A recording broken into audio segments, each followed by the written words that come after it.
The Umbrella Academy recently returned with its second installment, and it definitely delivered with regards to topping the first season, and provided an entertaining 10 hours worth of television. One thing that makes this show as enjoyable as what it is the perfect casting and outstanding delivery of the characters. So I thought it would be a good idea to take a look at all of the main characters in Season 2 of the show and rank them in order from worst to best. So, who is the best character in the show? Well, let's find out. Before I go ahead, make sure you go over to my Twitter @brainpilot_ and tweet me what show or movie you'd like me to review next.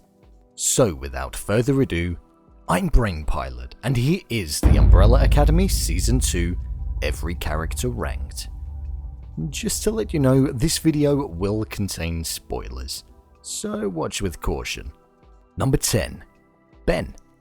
Coming in last place on this list is the sibling that we've most definitely seen the least of, and that's Ben. Don't get me wrong, I don't think that Ben is a bad character, and I thought we saw a real admirable side to him when he sacrificed himself to be able to save the planet and his siblings.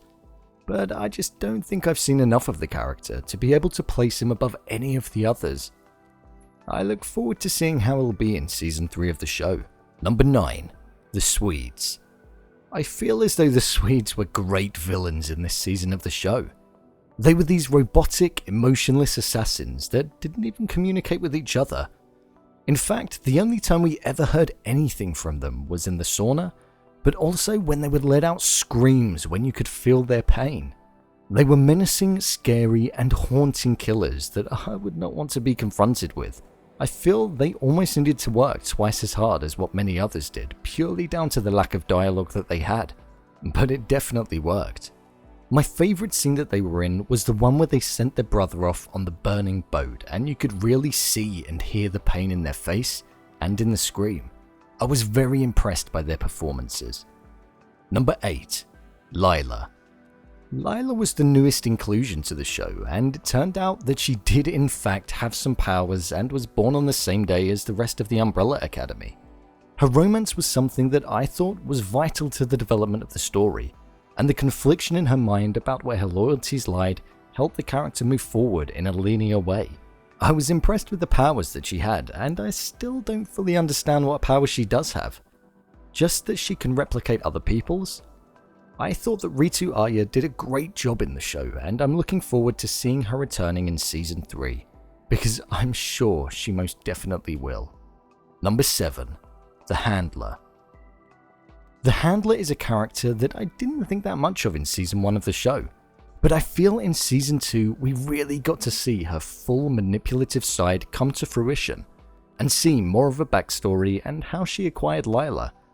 I think Kate Walsh does a great job in delivering this character, and she really does give you this feeling of not liking her, not trusting her, but wanting to see more of her on screen.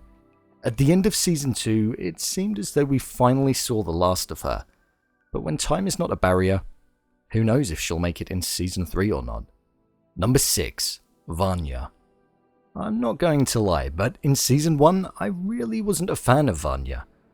However, in Season 2, she definitely did grow on me, and I feel we got to understand the character more. She still had elements of being whiny and annoying, but her having her own story away from the family that continued all the way throughout the season, I think definitely helped develop the character and allow us to form more of a relationship with her. Her relationship was something that I enjoyed watching develop on screen, and I started to feel as though I understood the character more as we saw a sensitive side to her. I liked the fact that Vanya now has more control over her powers, and although a risk, she's learning how to live with them after only recently discovering them. Number 5. Allison. Allison was a character that I really enjoyed watching this season. I feel we got to see her use her powers a couple of times, and whenever she did, it was amusing to watch. Especially when she got her own back on the owner of the diner. I feel we got more screen time with Allison in Season 2, and we saw the life that she built in the 60s and the struggles that she went through. I felt Allison had some tough issues to translate across the screen, but managed to do so in a way that was sensitive and respectable. Also, I didn't know what to expect in the final episode when she couldn't breathe, but thankfully she survived and will be in Season 3. I'm a massive fan of Allison. Number 4. Luther. Luther is one of my favourite characters in the show. I always find him entertaining to watch. Although needing to rely on others and not necessarily being able to hold a heavy storyline like Diego, Allison, Five and Vanya in Season 2, he's always enjoyable to watch. I think the way the character is delivered allows you to receive the undertone of his issues that he's had with his father, and you see it impact him in more ways than one. The casting couldn't have been better for this role, and despite thinking he's the leader of the family, I think it's clear that although physically strong, he's not strong enough to keep them together and lead the family, and I think deep down, he knows that. Also, it's great watching him in a fight. His pure strength is just amazing to watch. Number 3. Diego. Diego is a character that grew on me massively in Season 2. Throughout the show, I feel he was given the responsibility to handle heavier storylines and carry certain episodes on his own. Also, we saw the development of his powers as well. The fact he can manipulate the objects around him and not just being stealthy was a revelation to me.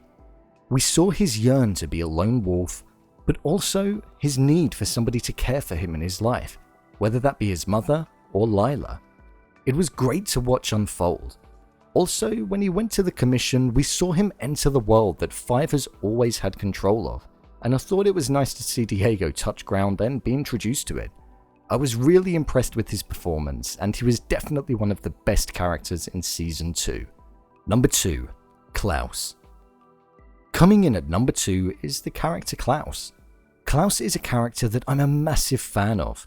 I think he has a great power that we don't actually get to see much this season, but he's the character that has the perfect balance. He's the silly comical character, but is also serious enough to be able to carry a story and not just be the comic relief. We see him battle with alcoholism, and it was a shame to see him relapse the way he did. He also wanted to prevent the death of his fellow soldier, Dave, but was unable to stop that from occurring. The fact that he made a cult was actually quite perfect for him. It didn't surprise me that he'd done that. It was also a pleasant moment when he heard that Ben went to heaven, as Klaus said that he thought that he was the reason as to why he never went into the light. Klaus is a great character, and I think Robert does a great job in delivering him. Number 1. Number 5. The character that I believe is the best in Season 2 and the entirety of the show is the character number 5. He's the best for many reasons. One is the portrayal of the character. I can't believe that Aiden is only 16 years of age. He does a phenomenal job in delivering a character that is so set in his ways, the leader of the family, and comes across as the most intelligent. Also, I think number 5's powers are definitely the best, or second best behind Vanya's. Number 5 knows that he is powerful, and he wants nothing more than to take the family back to the timeline that they belong in. That is something that I feel I forget when I'm watching the show. The fact that he's doing everything that he is because he wants them to all be together. Although he may come across as selfish, he is in fact selfless, and I think it's great when you realize that. I'm glad they cast Aiden in this role, and I can't wait to see him reprise it in Season 3. So, there you have it. What I think the ranking of the characters in Season 2 of the Umbrella Academy are. What do you think? Do you agree with this ranking? Leave a comment down below. And don't forget to subscribe. I'll see you next time.